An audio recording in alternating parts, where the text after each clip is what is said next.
Muy buenas noches, bienvenidas a Mesa Cuadrada. Gracias por sintonizarnos como cada semana. Esta noche nos acompaña Eliana García Laguna, quien recientemente fue ratificada como encargada de la Subprocuraduría de Derechos Humanos, Prevención del Delito y Servicios a la Comunidad de la PGR. Eliana, muchísimas gracias por acompañarnos. Muchas gracias a todos por la invitación, gracias al público que nos...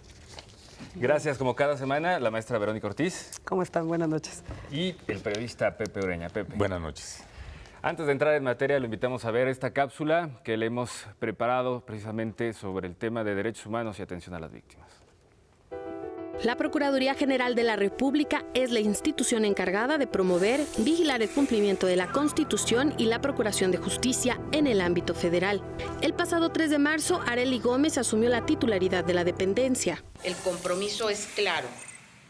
Trabajar día a día en lograr una institución que ofrezca resultados, que cumpla con nuestro mandato constitucional. En el centro de las prioridades de la institución está la atención a las víctimas.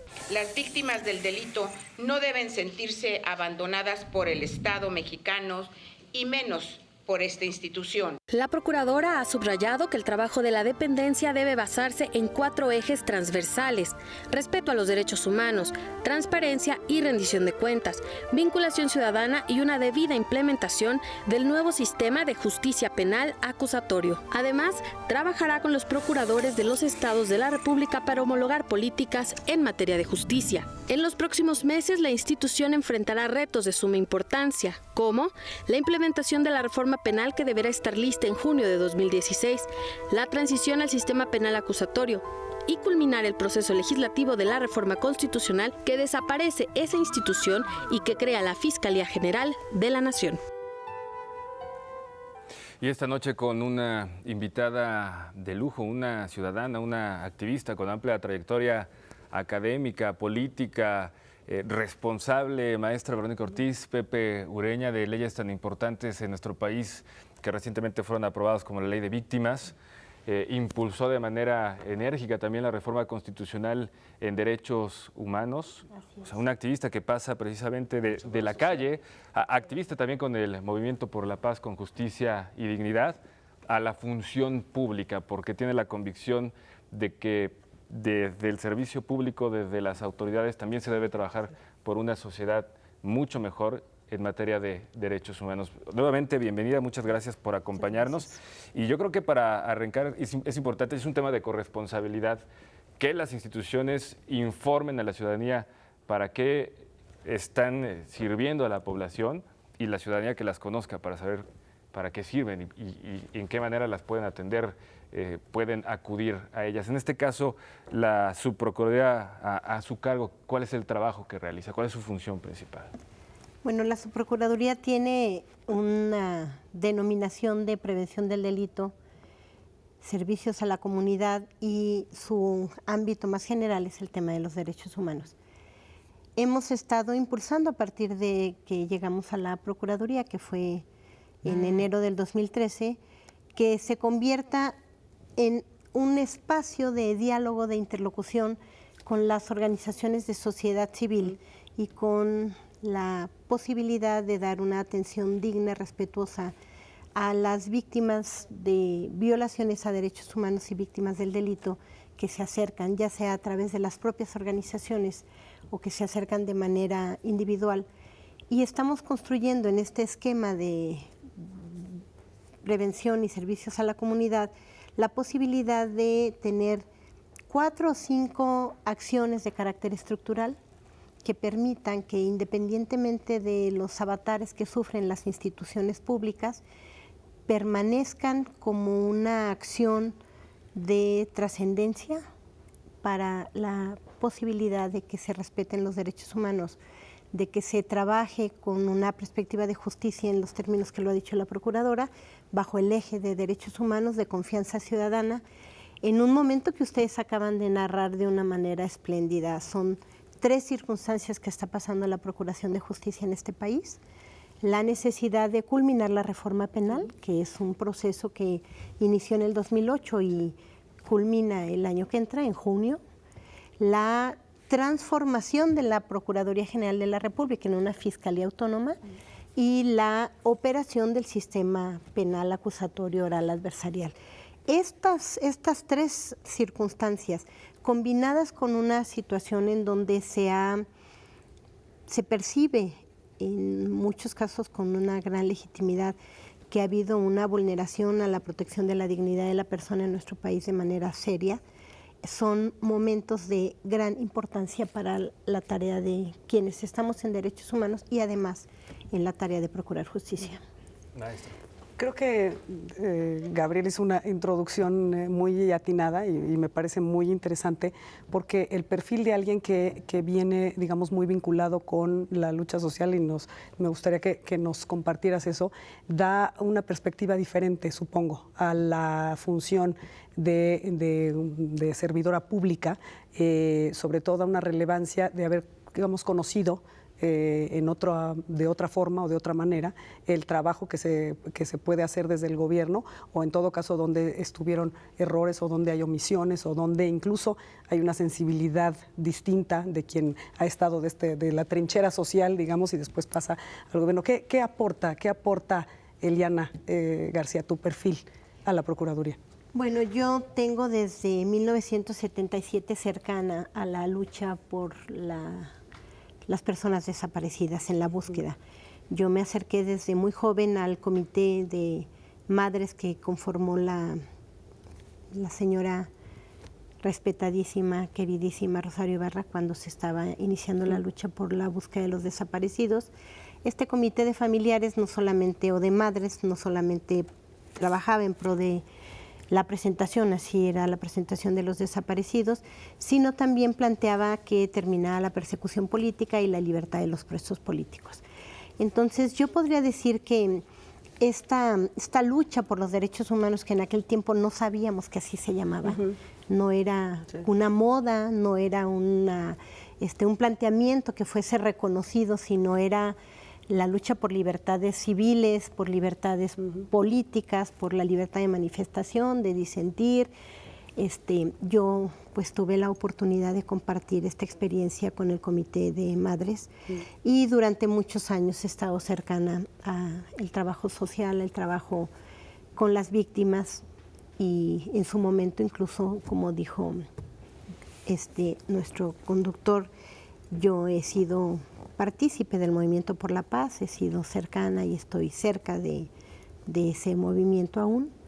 Y la circunstancia de estar en el gobierno es una circunstancia que permite que podamos ahora desde adentro encontrar las vías de hacer cosas, como yo decía, estructurales, que yo sé que se necesitan, ¿no? Yo sé desde estar afuera la exigencia de que haya capacidades forenses y estamos trabajando al interior de la Procuraduría con el apoyo del anterior procurador y ahora de la maestra Arely en el fortalecimiento de capacidades forenses que sirvan para poder atender la búsqueda en vida de personas desaparecidas, pero también la posibilidad extrema y lamentable de que los encontremos sin vida y podamos acercar a los familiares el conocimiento de que hemos encontrado. Esta serie de acciones, tener una base de datos de la que quiero platicar para poder trabajar en pro de la búsqueda de personas desaparecidas. Estamos trabajando, y lo quisiera comentar en algún momento, el acceso a la justicia para los migrantes, también como una cuestión de carácter más estructural en la Procuraduría. Estamos haciendo un trabajo importante de capacitación interna, que además tendría que ser una labor que se haga en la reforma constitucional de derechos humanos. Es, en mi opinión, la gran reforma estructural de este país y es importante difundirla masivamente, y esta es una deuda que todavía tenemos, no solamente como instituciones del Estado, sino también como un aporte mayor de sociedad civil en la difusión de la reforma. Entonces creo que la presencia de nosotros en la PGR le da una perspectiva al trabajo en razón de que hay un reconocimiento y una sensibilidad de lo que uno pedía cuando estaba fuera y de lo que uno tiene que ofrecer ahora que está dentro. Es sin duda alguna una buena señal en términos de procuración de justicia en el país, y es empatar la realidad de lo que sucede en nuestro país con las acciones del Estado mexicano y del gobierno federal. Hacemos rápidamente una pausa, regresamos con Pepe Ureña, y también para seguir ahondando en estas necesidades estructurales que encuentra Eliana García al llegar a la PGR. Hacemos una pausa, regresamos enseguida.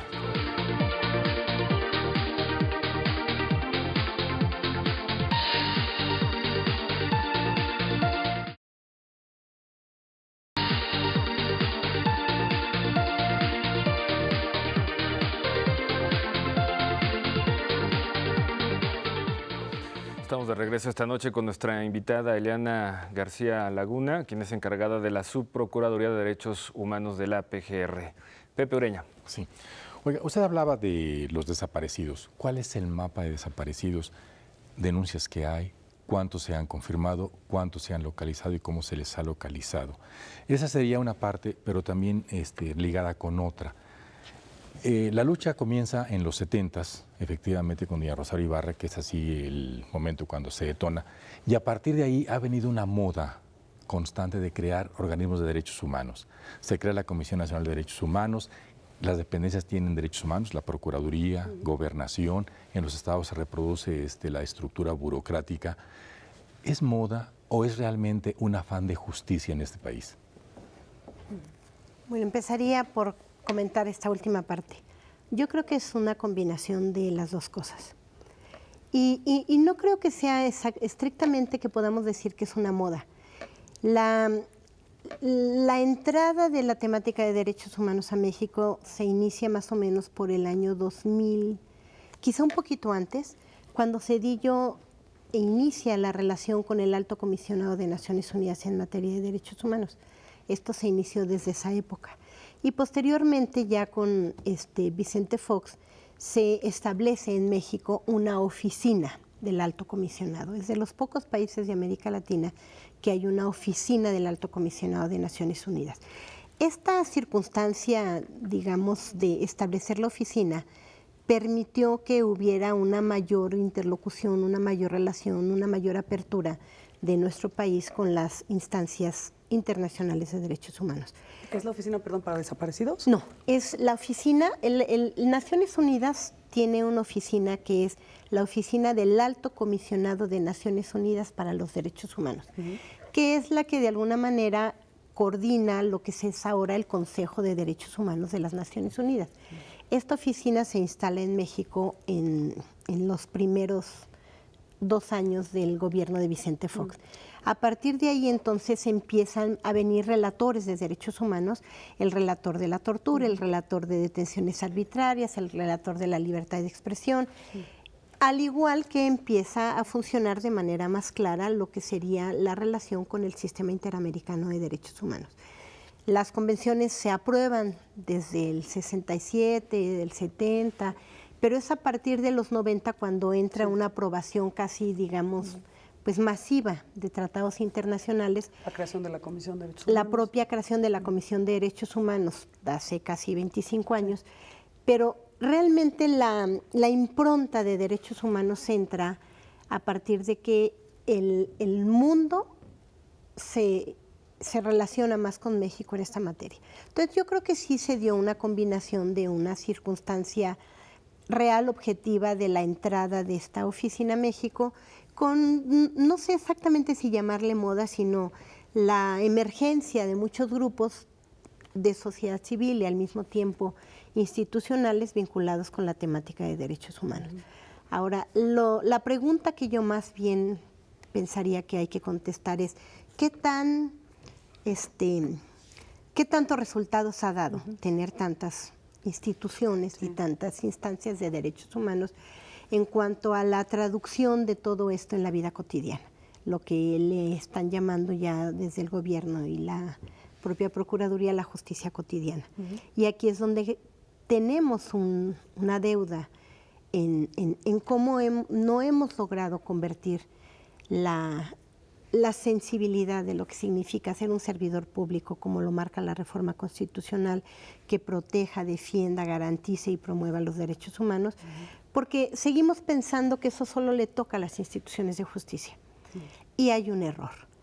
Un afanador del seguro social es un servidor público y por lo tanto está obligado a proteger, garantizar, respetar y promover los derechos humanos, pero no lo sabe, porque no hemos logrado convertir la reforma en una acción diaria y cotidiana de la gente, de los servidores públicos. Un maestro, el conserje de la escuela, la enfermera, todos los servidores públicos que estemos en cualquiera de los niveles de gobierno, tenemos que ser actores de los derechos humanos de acuerdo a lo que dice la reforma. Entonces, en este contexto, la lucha por la presentación de los desaparecidos es una lucha que se dio cuando en el estado de Guerrero particularmente, pero en otros estados, hubo una confrontación de actores que decidieron enfrentar por la vía armada al Estado. Y de ahí hay una deuda de justicia que es importante que se pueda ir retomando. Y cuando llegamos nosotros al periodo 2006, que se inicia esta estrategia de combate al crimen organizado, se genera una espiral de violencia que provoca que el fenómeno de la desaparición ya no sea un fenómeno principalmente cometido por servidores públicos, sino se ha convertido en un fenómeno cometido por particulares, en muchas ocasiones sin aquiescencia de la autoridad y en algunas otras sí con connivencia de autoridades. Entonces, el mapa que tenemos es el mapa que se ha logrado construir a partir de un registro nacional, que es un registro de carácter estadístico, que es un registro que se empieza en el 2011 como una preocupación de conocer básicamente cuántas personas morían por cuestiones de violencia y que se fue convirtiendo en un registro para personas desaparecidas, que es el Registro Nacional de Personas Extraviadas o Desaparecidas, se conoce como REMPED. Y hay una ley de ese registro. Ahora, ¿cuál es la característica que me parece importante destacar?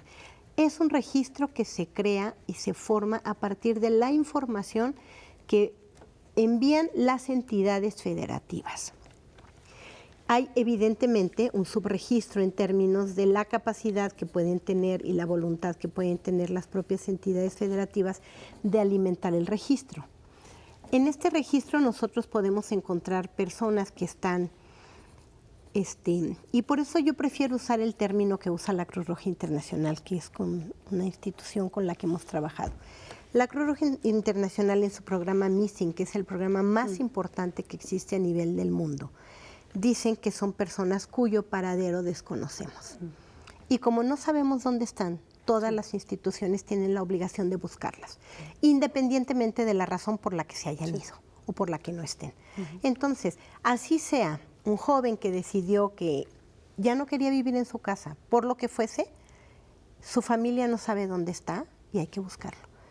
Así sea una persona que fue privada de su libertad por un grupo criminal, no sabemos dónde está y hay que buscarlo.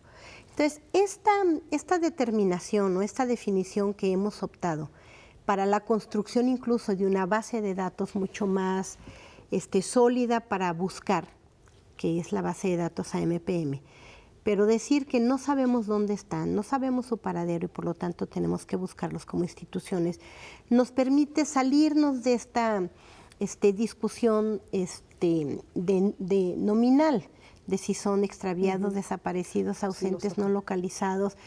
Toda esa definición no la sabremos hasta que los encontremos, porque cuando los encontramos entonces ya sabemos si se sustrajeron, lo cual ha sido algo que nos ha sucedido. A partir de que estamos buscando de distintas maneras, hemos localizado a muchas personas y la mayoría con vida. Yo digo que la unidad de búsqueda de personas desaparecidas que se creó en la PGR es el modelo de lo que es el trabajo para buscar personas desaparecidas.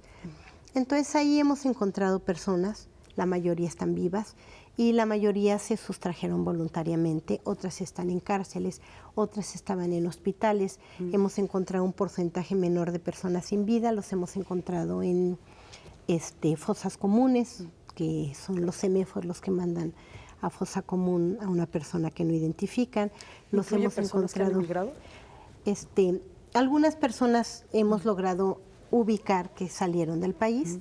Tenemos un problema también con los migrantes que pasan por México, que es uno de los temas que trataríamos. Entonces nosotros estamos, además del registro que es el que todo el tiempo está en la prensa, de que sí más o menos, de que sí creció, que tendríamos que tener ahí un desglose clarísimo de cuáles personas están reportadas como privadas de su libertad a partir de alguna acción de alguna autoridad, que sí se puede saber porque la familia, la persona que reporta dice, se lo llevaron a una patrulla y entonces ahí hay la presunción de que pudo ser desaparición forzada, o iban vestidos de militares los que se lo llevaron, ahí se presume que hay servidor público, eran policías federales. Entonces uno ahí abre una probable responsabilidad de servidores públicos, la presunción de que hay desaparición forzada y nos permitiría ir teniendo más claridad de cuál es el fenómeno y ir poco a poco encontrando la manera de en la localización ir dando de baja a través de un cierre, de una averiguación previa con comparecencia ante el Ministerio Público, ya sea de una persona que se encuentra viva, que se le declara en la carpeta de investigación y se cierra, o una persona que se encuentre sin vida, que se hace un proceso digno, respetuoso de notificación a los familiares y se asienta en la carpeta de investigación que se cierra porque fue ubicada.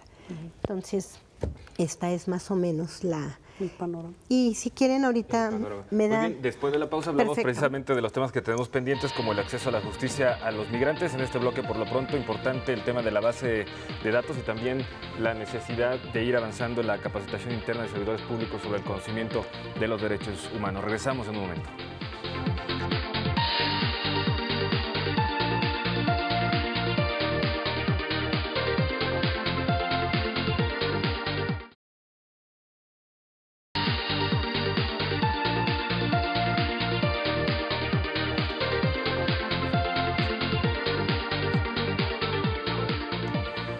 Ya estamos de regreso en Mesa Cuadrada, un programa muy interesante con Eliana García, encargada de la Subprocuraduría de Derechos Humanos de la PGR. Con su nombramiento, con su ratificación, sin duda alguna, la institución gana en confianza. Es una mujer que ha dedicado gran parte de su vida a la defensa de los derechos humanos y que ha trasladado precisamente el dolor, el sufrimiento de las víctimas en el acompañamiento de las mismas ahora a acciones reales y tangibles en la Procuración de Justicia y asentar las bases. Hay una oportunidad histórica precisamente para asentar las bases de una nueva Procuración de Justicia en el país, como por ejemplo nos platicaba de este protocolo en materia de investigación de desaparición forzada, pero también ya nos adelantaba algo sobre la base de datos.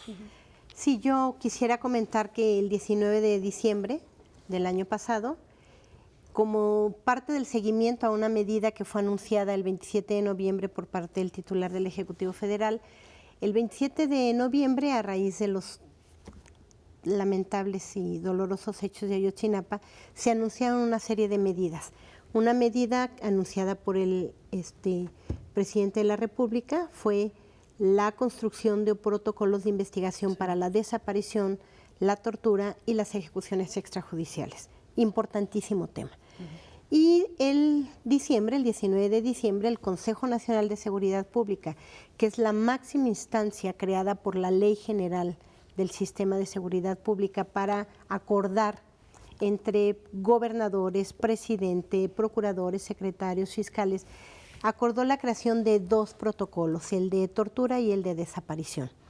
Entonces yo quisiera comentar que los protocolos se fueron construyendo, que están ahorita en un proceso de presentación y revisión por el personal de las procuradurías y fiscalías en coordinación con organizaciones de sociedad civil.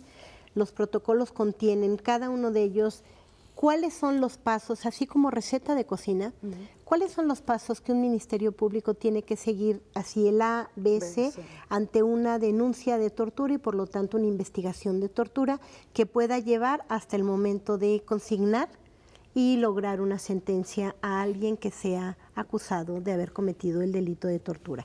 Igual en el tema de desaparición, desde el momento exacto en que se recibe un reporte, cómo se establece un mecanismo de búsqueda inmediata que tiene que tener una duración máxima de 24 horas en donde todas las instituciones del sistema de seguridad pública tienen que actuar, una especie de alerta Amber para adultos. El alerta Amber es exitoso, hay un menor desaparecido, se hace el reporte y se activa un mecanismo de búsqueda que tiene un éxito de entre 85 y 90%, que es bastante alto.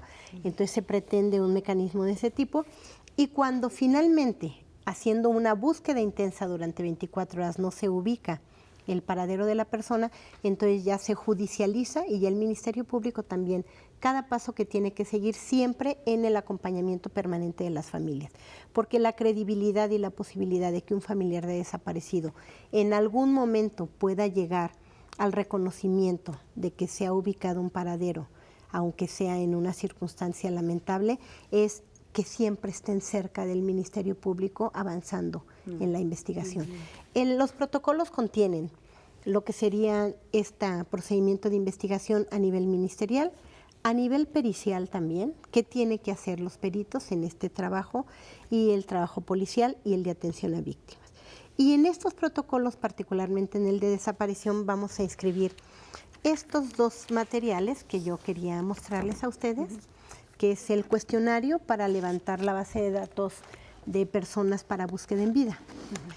El cuestionario, este es un trabajo que estamos haciendo con la Cruz Roja Internacional, que la Procuraduría General de la República ha establecido una cercanía.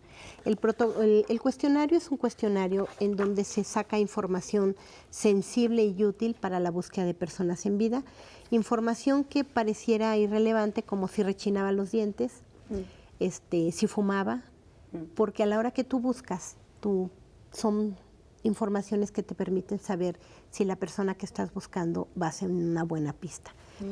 Y la base de datos que tiene toda la información de vida de la persona en la parte antemortem, tiene su correlato postmortem, en donde tú, y esto ya está aprobado y está publicado en el Diario Oficial este protocolo, tú tienes la necesidad de hacer así también el ABC de cuando encuentras un cuerpo o recuperas una fosa o una inhumación clandestina.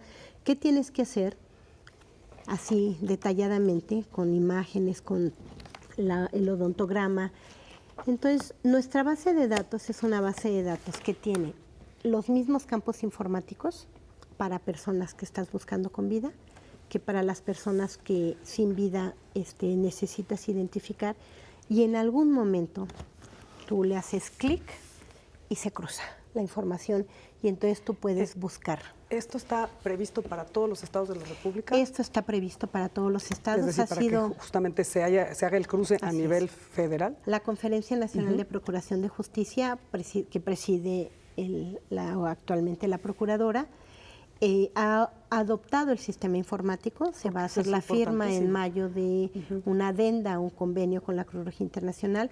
Todas las procuradurías y fiscalías van a usar esta base. Está incluida en el protocolo de búsqueda de personas y de investigación de personas desaparecidas, al mismo tiempo que un protocolo para notificación a familiares, porque cuando tú le vas a dar una noticia a un familiar de que encontraste a su ser querido sin vida, requieres un protocolo especial que no les genere más dolor. Esto lo estamos trabajando en el tema de acceso a la justicia para migrantes. También. Porque firmamos un convenio, como la Procuraduría General de la República firmó un convenio con las madres de organizaciones centroamericanas de personas desaparecidas y creamos una comisión forense que está haciendo la identificación de los restos de las masacres de San Fernando I, San Fernando II y de Cadereyta, y estamos usando protocolos que estamos trabajando con el equipo argentino de antropología forense, porque también con ellos se firmó. Entonces tenemos una comisión forense en donde están la información de los bancos de datos de Centroamérica, de los migrantes que han desaparecido en México, la información de los perfiles genéticos que tiene la PGR, se están haciendo las confrontas y estamos logrando identificar personas que murieron en esas masacres y acercando la justicia a las familias. Ahora, esto abona justamente, vamos en ese sentido, pero necesitamos urgentemente abonar a la credibilidad justamente de las autoridades, ¿no? Mucho del problema es la falta de confianza en las autoridades que se perciben como parte del problema y no parte de la solución. Más allá del trabajo, digamos, estrictamente oficial, ¿esto abona? ¿Va de verdad en el sentido correcto? Yo creo que sí. Nosotros tenemos clara conciencia en la Procuraduría y a mí me parece muy importante que la Procuradora haya dado mensajes en ese sentido. A mí me parece importantísimo que la Procuradora haya establecido 4 ejes. Estableció el eje de derechos humanos, transparencia y rendición de cuenta, que va ligado con la confianza ciudadana, el sistema, la investigación y el sistema eficiente de investigación y la transición al sistema acusatorio. Estos 4 ejes, si nosotros los construimos como lo está planteando la Procuradora, para lograr fortalecer capacidades institucionales, vamos a poder abonar a la confianza. El mensaje que ella ha mandado es un mensaje de decir, vamos a tener ejes de acción para recuperar la confianza ciudadana, y creo que eso es importante. Lo que queda de manifiesto es que hay voluntad política y hay un perfil adecuado en esta subprocuraduría y los avances se están viendo de manera tangibles. Pues muchísimas gracias, Ileana García, por acompañarnos. Maestra Verónica Ortiz. Gracias, buenas noches. Pepe Ureña. Gracias, buenas noches. Los esperamos en la próxima. Gracias. Muy buenas noches.